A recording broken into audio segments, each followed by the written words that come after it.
అది మారవల్లి అనే మారుమూల గ్రామం. ఆ గ్రామంలో ఒక పాడుబడిన బావి ఉండేది. ఆ బావి దగ్గరికి పిల్లల్ని గాని, పెద్దల్ని కానీ వెళ్ళవద్దని ఊరి పెద్దలు హెచ్చరిస్తూ ఉండేవాళ్ళు.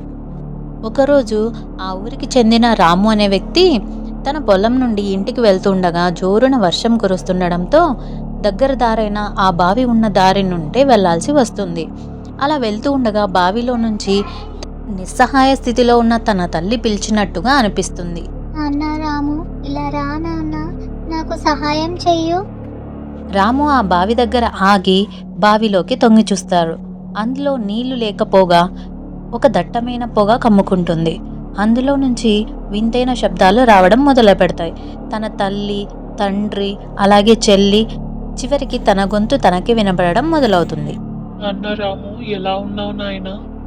అన్నయ్య, ఎలా ఉన్నావన్నయ్య? మాకు సహాయం చేయన్నయ్యా.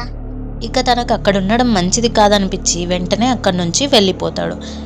ఆ బావి నుంచి తప్పించుకొని తన ఇంటికి చేరుకుంటాడు. అలా ఇంటి లోపలికి వెళ్ళిన రాము భయంతో అలాగే బిగుసుకొని పోయి కూర్చుంటాడు.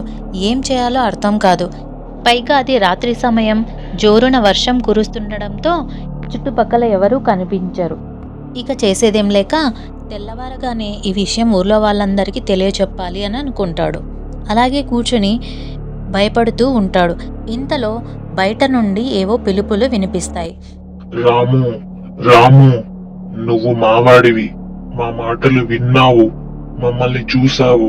మమ్మల్ని చూసి కూడా పట్టించుకోకుండా అలాగే వచ్చేసావు. ఇక మాతో పాటు రా, నువ్వు మావాడివి. ఇక నిన్నెవరూ కాపాడలేదు, నువ్వు మాతో పాటు రావాల్సిందే.